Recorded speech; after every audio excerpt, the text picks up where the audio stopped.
मेरी ओर देखा और पूछा, क्या बात है? अचानक इतने खुश क्यों हो गए? मैं तुरंत मुस्कुराया, कुछ नहीं, बस एक अच्छी बात याद आ गई। दादाजी ने ज्यादा पूछताछ नहीं की। अगले ही पल उन्होंने मुझे साथ लिया और बिजली की गति से स्टार डॉम महान वन के भीतर प्रवेश कर गए। पूरा दिन हम अलग अलग आत्मिक पशुओं की तलाश करते रहे। पहले उन्हें 1000 साल पूरा आयरन आर्मर बीस्ट मिला, फिर एक आर्मर्ड जाइंट लिजर्ड और उसके बाद एक दुष्ट ड्रैगन। लेकिन मैंने हर बार कोई न कोई कारण बताकर उन्हें मना कर दिया। शाम होने तक भी मुझे अपनी पसंद का आत्मिक पशु नहीं मिला। दादाजी थक कर एक चट्टान पर बैठ गए और बोले, आखिर तुम्हें चाहिए कैसा आत्मिक पशु? मैंने शांत स्वर में कहा, ऐसा जो आक्रमण और रक्षा दोनों में शक्तिशाली हो और जिसकी रक्त रेखा मेरे गोल्डन क्रोकोडाइल किंग के सबसे करीब हो। जैसे ही मेरी बात पूरी हुई, अचानक पास की झाड़ियों से एक भयानक गर्जना सुनाई दी। हम दोनों तुरंत सतर्क हो गए। तभी झाड़ियों के भीतर से एक विशाल काला साया बाहर निकला। उसकी लाल आंखें सीधे हमारी ओर टिकी हुई थीं और पूरे शरीर से भयानक हिंसक आभा निकल रही थी। दादाजी ने जैसे ही उस आत्मिक पशु को देखा, उनकी आंखें आश्चर्य से फैल गईं। यह डार्क गोल्डन डायरक्लॉ भालू है। डार्क गोल्डन डायरक्लॉ भालू भी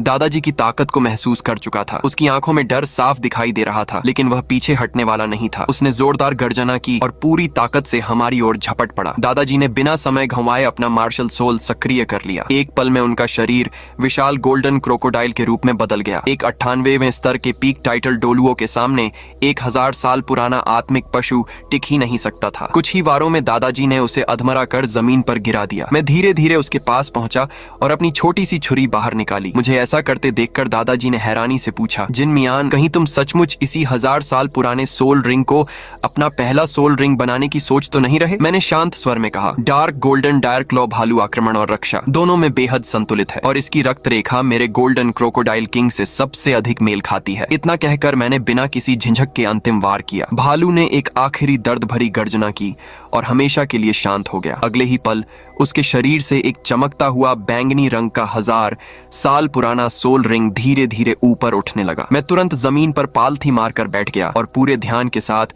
उस सोल रिंग को अपने शरीर में समाहित करना शुरू कर दिया। जैसे ही सोल रिंग मेरे शरीर में प्रवेश किया, ऊर्जा का एक भयंकर सैलाब मेरी नसों में दौड़ पड़ा। मेरी हड्डियां, मांसपेशियां और रक्त मानो एक साथ तपने लगे। लेकिन पिछले 1 महीने की कठोर ट्रेनिंग और मेरी असाधारण शारीरिक क्षमता ने उस पूरी शक्ति को संभाल लिया। करीब 2 घंटे बाद मैंने धीरे धीरे अपनी आंखें खोली। मेरे शरीर से निकलने वाली आत्मिक शक्ति पहले से कई गुना अधिक हो चुकी थी। मैं सीधे 20वें स्तर के शिखर पर पहुंच चुका था। यही जन्मजात उच्च आत्मिक शक्ति का सबसे बड़ा लाभ था। सामान्य आत्मिक गुरु को पहले 10वें स्तर तक पहुंचने के लिए वर्षों तक साधना करनी पड़ती थी। फिर पहला सोल रिंग प्राप्त करने के बाद दोबारा लंबी साधना करके 20वें स्तर तक पहुंचना पड़ता था। लेकिन मेरी जन्मजात आत्मिक शक्ति पहले से ही 20 स्तर से अधिक थी। इसीलिए पहला सोल रिंग मिलते ही मैं सीधे दूसरे सोल रिंग के योग्य बन गया। मैं धीरे धीरे खड़ा हुआ और अपने शरीर में आए बदलावों को महसूस करने लगा। मेरी लंबाई अब लगभग 1.5 मीटर हो चुकी थी। मांसपेशियां पहले से कहीं अधिक मजबूत और सख्त महसूस हो रही थीं। मेरे शरीर से एक अलग ही आत्मविश्वास झलक रहा था। दादाजी ने मुझे ध्यान से देखा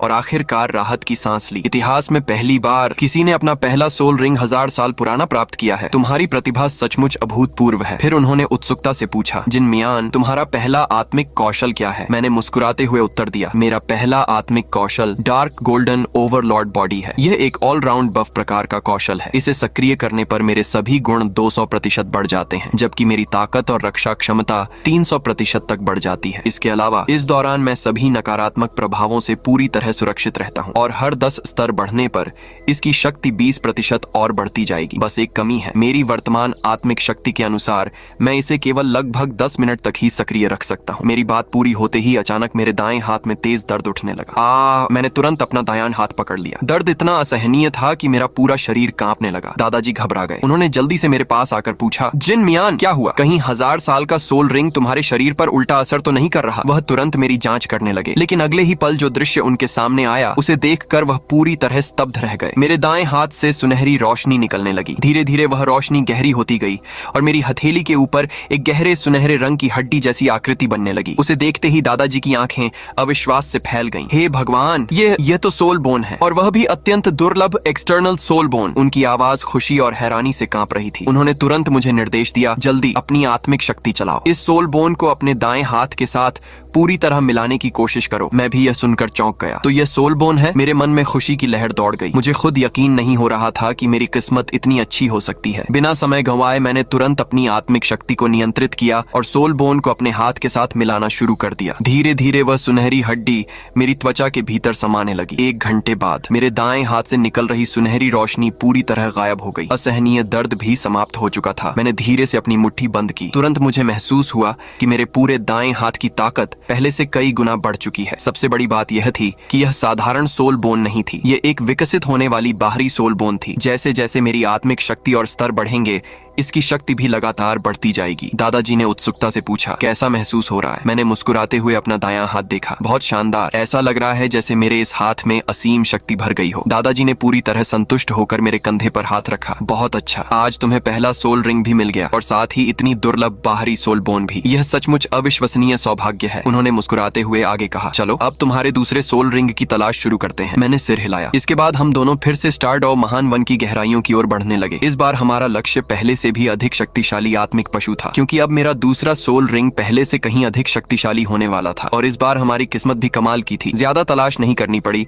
और हमें लगभग 3000 साल पूरा एक ईविल ड्रैगन मिल गया। सबसे खास बात यह थी कि उसकी नसों में गोल्डन क्रोकोडाइल ब्लड लाइन की हल्की सी शक्ति भी मौजूद थी, जिससे वह मेरे golden crocodile king martial soul के लिए बिल्कुल परफेक्ट था। दादाजी ने बिना समय गंवाए हमला कर दिया। कुछ ही वारों में उन्होंने उस ड्रैगन को अधमरा कर जमीन पर गिरा दिया। मैं तुरंत आगे बढ़ा और एक ही वार में उसकी जान ले ली। अगले ही पल उसके शरीर से एक बैंगनी रंग का 3000 साल पुराना सोल रिंग धीरे धीरे ऊपर उठने लगा। शायद मेरे मार्शल सोल की ब्लड लाइन उस ड्रैगन पर हावी थी, इसलिए इस बार सोल रिंग को अवशोषित करना बेहद आसान रहा। सिर्फ आधे घंटे के अंदर मैं पूरी तरह सफल हो गया। इस ड्रैगन ने मुझे मेरा दूसरा सोल स्किल गोल्डन फ्लैश दिया, जो एक बेहद शक्तिशाली अटैक स्किल था। दूसरा सोल रिंग अवशोषित करते ही मेरा लेवल सीधे 28 पर पहुंच गया। हालांकि यह मेरी जानबूझकर दबाई गई शक्ति का नतीजा था। मैंने दादाजी की तरफ देखा। दादाजी, अब जब सोल स्किल मिल गया है, मैं अपनी ताकत टेस्ट करना चाहता हूँ। उन्होंने मुस्कुराकर कहा, ठीक है, मैं अभी तुम्हारे लिए एक सोल बीस्ट पकड़ कर लाता हूँ। कुछ ही मिनटों बाद वे एक 5000 साल पूरे विंड डेमन वुल्फ को घसीटते हुए मेरे सामने ले आए, लेकिन उसे देखते ही मैंने नाक सिकोड़ ली। दादाजी, सिर्फ 5000 साल? ये तो बहुत कमजोर है। उन्होंने मुझे घूरते हुए कहा, ज्यादा उड़ मत। सिर्फ 2000 साल के सोल रिंग क्या मिल गए? खुद को दुनिया का सबसे ताकतवर समझने लगा। अभी भी हजारों साल पुराने सोल बीस्ट तुम्हारे लिए बेहद खतरनाक हैं। उनका गंभीर चेहरा देखकर मैंने हाथ खड़े कर दिए। ठीक है, 5000 साल ही सही, आज इसी से काम चला लेते हैं। इतना कहते ही विंड डेमन वुल्फ ने दहाड़ लगाई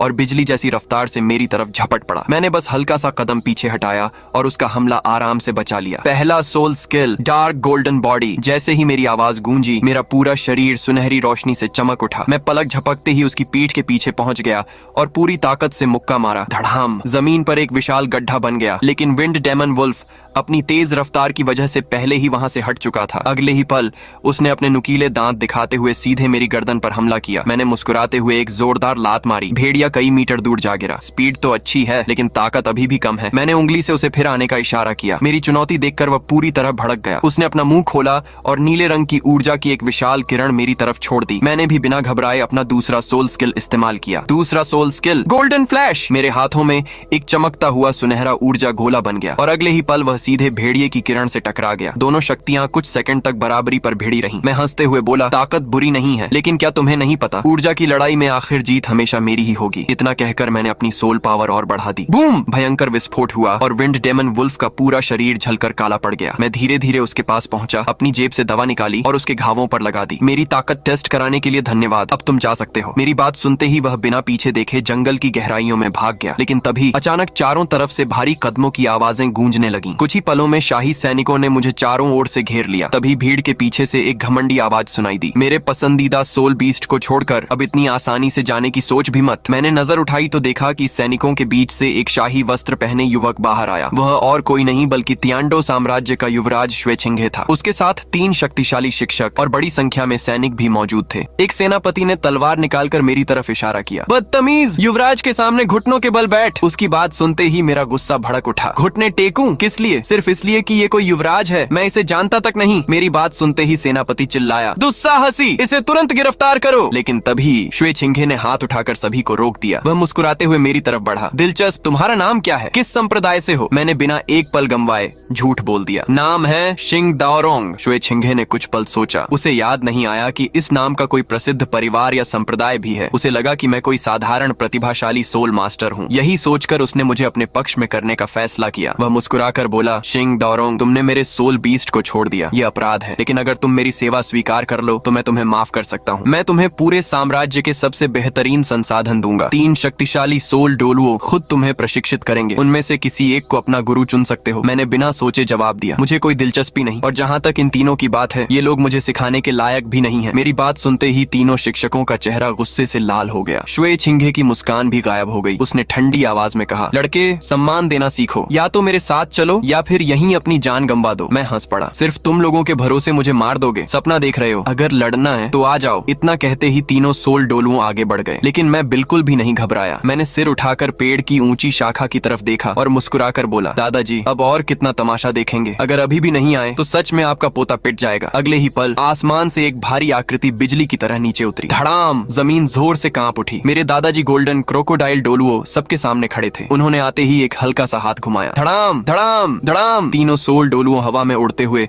कई मीटर दूर जा गिरे। शुए छिंगे का चेहरा एकदम सफेद पड़ गया। उसने कांपती आवाज में पूछा, आप कौन हैं? दादाजी ने उसकी तरफ ठंडी नजर से देखा। तुम्हारे जैसे बच्चे मेरा नाम जानने के लायक भी नहीं है, लेकिन एक बात याद रखना, जिसे तुम मारने आए थे वो मेरा पोता है। ये कहते ही दादाजी बिजली की रफ्तार से उसके सामने पहुंचे और एक हाथ से उसकी गर्दन पकड़कर हवा में उठा लिया। शुए छिंगे का चेहरा दर्द से लाल पड़ गया। तीनों शिक्षक घबराकर घुटनों के बल बैठ गए। महाशय, कृपया युवराज को छोड़ दीजिए। वह तियांडो साम्राज्य के उत्तराधिकारी हैं। अगर उन्हें कुछ हो गया तो पूरा साम्राज्य आपके पीछे पड़ जाएगा। दादाजी की आंखों में ठंडी चमक उभरी। क्या तुम मुझे धमकी दे रहे हो? उन्होंने अपनी पकड़ और मजबूत कर दी। शुए छिंगे की सांसें रुकने लगी। तीनों शिक्षक घबराकर बार बार सिर झुकाने लगे। नहीं नहीं, हमारा ऐसा कोई मतलब नहीं था। आप जो चाहें हम देने को तैयार हैं। दादाजी ने मेरी तरफ देखा और मुस्कुराकर पूछा, पोते, बताओ इनसे क्या लेना है? मैंने बिना सोचे तुरंत जवाब दिया, दादाजी, मुझे जिंजियाओ चाहिए। मेरी बात सुनते ही दादाजी पहले तो तुरंत बोले, ठीक है, हमें जिंजियाओ चाहिए। लेकिन अगले ही पल उन्हें एहसास हुआ कि मैंने क्या कहा है। उन्होंने अजीब नजरों से मुझे देखा। रुको, तुमने अभी क्या मांगा? मैंने बिल्कुल मासूम चेहरा बनाकर दोबारा कहा, दादाजी, मुझे जिंजियाओ चाहिए। उन्होंने माथा पकड़ लिया। अरे बदमाश, क्या तुम जरा भी सीरियस नहीं हो सकते? वो चीज तुम्हारी उम्र के बच्चों के लिए नहीं होती। मैं तुरंत सफाई देने लगा। दादाजी, आपने गलत समझ लिया। मुझे उसका इस्तेमाल किसी और काम के लिए करना है। दादाजी अभी भी शक भरी नजरों से मुझे देख रहे थे। मजबूर होकर मैंने तुरंत एक बहाना बना दिया। मैंने सप्लाई हॉल की प्राचीन किताबों में पढ़ा था कि जिंजियाओ शरीर को मजबूत करता है और भविष्य में ज्यादा शक्तिशाली सोल रिंग को अवशोषित करने में मदद करता है। कुछ देर सोचने के बाद दादाजी ने आखिरकार सिर हिला दिया। फिर उन्होंने शुए छिंगे और उसके साथ आए लोगों की तरफ देखा। ध्यान से सुन लो, 1 महीने के अंदर मुझे जिंजियाओ की 100 गोलियां चाहिए, और जितनी पुरानी होंगी उतना अच्छा होगा। ये सुनते ही तीनों शिक्षकों के चेहरे उतर गए, लेकिन उनके पास मना करने का कोई रास्ता नहीं था। उन्होंने मजबूरी में सिर झुका दिया। जैसी आपकी आज्ञा। दादाजी ने दूर खड़े एक विशाल पेड़ की तरफ इशारा किया। 1 महीने बाद सारी गोलियां उस पेड़ के नीचे रख देना, मैं खुद आकर ले जाऊंगा। फिर उनकी आवाज अचानक ठंडी हो गई, और अगर चालाकी करने की कोशिश की या एक भी गोली कम निकली तो अगले दिन तुम्हारे इस युवराज की लाश मिलेगी। ये कहते हुए उन्होंने शुए छिंगे को जमीन पर फेंक दिया और मुझे लेकर वहां से चले गए। समय बीतता गया। पलक झपकते ही 1 महीना गुजर गया। इस दौरान मैं लगातार 9 यांग दिव्य कला का अभ्यास करता रहा। मैं वुहुन हॉल के पिछले पहाड़ पर पद्मासन लगाकर बैठा था, मन ही मन मंत्र दोहरा रहा था। अचानक मेरे दांतियन के भीतर एक गर्म ऊर्जा पैदा हुई। वह ऊर्जा धीरे धीरे पूरे शरीर में फैलने लगी और मेरी हर नस को मजबूत करने लगी। जब मैंने दोबारा आंखें खोली तो मेरी शक्ति एक बार फिर बढ़ चुकी थी। मैं अब लेवल 30 पर पहुंच चुका था। मैं खुशी से मुस्कुराया।